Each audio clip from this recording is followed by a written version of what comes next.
Pregnancy के दौरान सोने में परेशानी होना, बार बार पेशाब होना, पेशाब होल्ड ना कर पाना या बहुत ज़्यादा थकान होना, सांस का फूलना, ये किस तरफ इशारा करता है? क्या हम इनसे पता कर सकते हैं कि घर में बेटा है या बेटी? हेलो दोस्तों, वेलकम और welcome back to my channel, जहां हम बात करते हैं मेकअप, ब्यूटी, ट्रेंडिंग, फैशन और मम्मी टॉक की।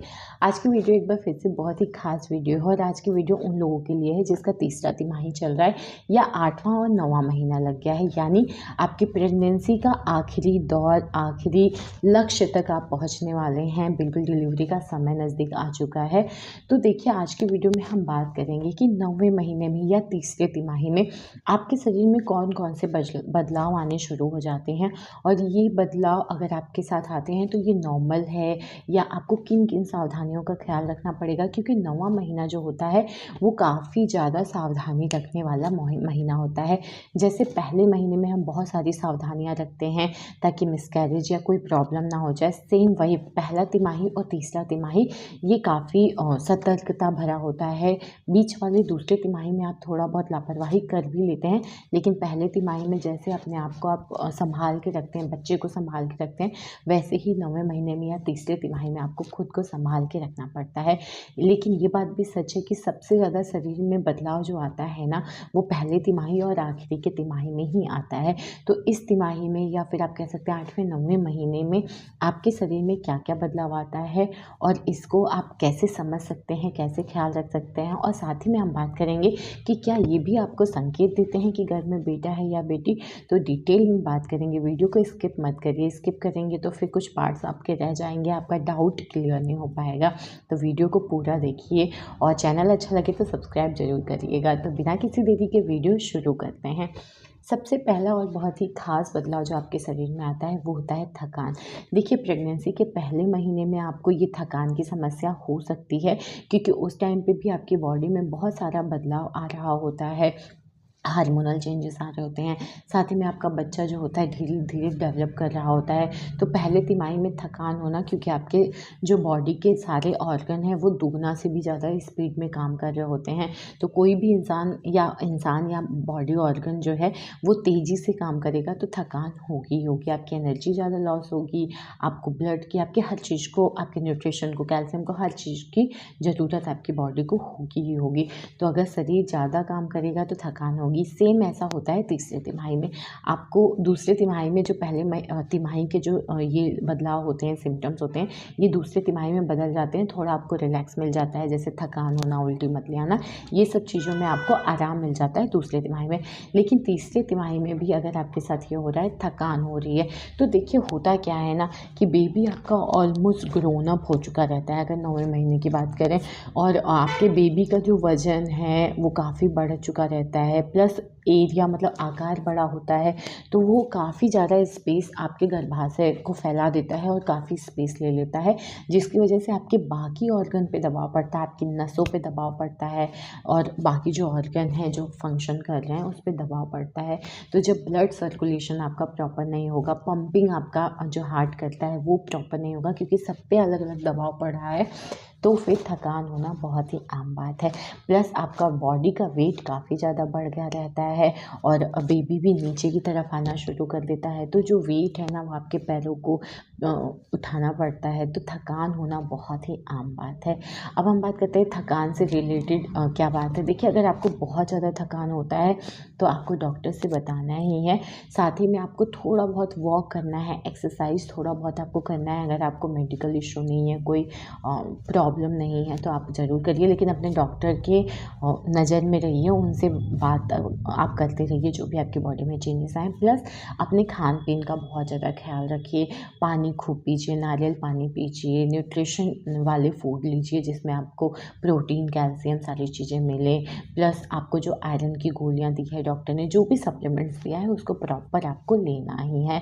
तो ये सारी चीज़ें करके आप थकान को दूर कर सकते हो। उसके बाद भी अगर आपको थकान है, पैरों में दर्द है, तो आप गुनगुने पानी में नमक डालिए, उसमें थोड़ी देर पैर के सिकाई करिए, इससे आपको बहुत आराम मिलेगा। अब ऐसा माना जाता है कि देखिए 9वें महीने में थकान वगैरह होना बहुत ही आम बात है क्योंकि बच्चा फुल्ली ग्रोन अप है। लेकिन ऐसा माना जाता है कि स्टार्टिंग के मंथ्स में अगर आपको थकान की समस्या रही है, तो ये एक लड़की होने की तरफ इशारा करती है। वहीं अगर आपको कम थकान, कम उल्टी-मतली या फिर कम वीकनेस की प्रॉब्लम रही है, तो ये एक लड़का होने की तरफ इशारा करता है। अब हम बात करते हैं दूसरे बदलाव की, वो होता है साँस लेने में प्रॉब्लम। जैसा कि मैं पहले ही पॉइंट में आपको बता चुकी हूँ कि आपकी बॉडी में जैसे बेबी फुली ग्रोन अप हो चुका है, 9वें महीने में आपके साथ ये समस्या होगी कि आप थोड़ी दूर भी चलेंगी ना, तो आपका साँस फूलना शुरू हो जाता है, साँस लेने में समस्या होती है, ऐसा लगता है कि साँस यहीं अटक गया है। तो देखिए ये ना ज़्यादातर 8वें महीने तक ही रहती है समस्या। 9वें महीने में जब बेबी आपका ड्रॉप डाउन सिचुएशन में आता है, जब उसका हेड डाउन होना शुरू हो जाता है, तो धीरे-धीरे आपका पेट जो है ना नीचे की तरफ जाता है, तो खाली हो जाता है, तो उस टाइम साँस लेने में थोड़ा नॉर्मल फ़ील होता है। बट मैं ये नहीं कहूँगी कि आपको थकान नहीं होगी या साँस लेने में दिक्कत नहीं होगी, क्योंकि ऑब्वियस सी बात है आपके ऑर्गन पे आपके बेबी का वज़न जो है वो दबाव डालता है। दबाव डालेगा तो ब्लड का सर्कुलेशन भी नहीं होगा और साँस लेने में भी दिक्कत होगी।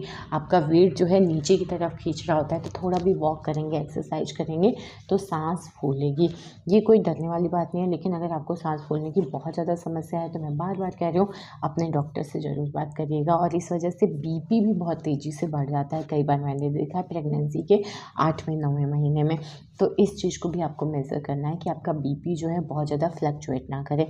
कभी-कभार अगर हाई या लो हुआ है, उसके बारे में भी आपको अपने डॉक्टर को इन्फॉर्म करना है, क्योंकि साँस लेने में समस्या होती है तो इंसान को सफोकेशन होने लगता है, घबराहट होती है, पैनिक अटैक्स होते हैं, तो उसकी वजह से भी बीपी थोड़ा हाई के चांसेस ज़्यादा रहते हैं। लो तो कम ही होता है, लेकिन हाई बहुत जल्दी हो जाता है और लो भी हो रहा है।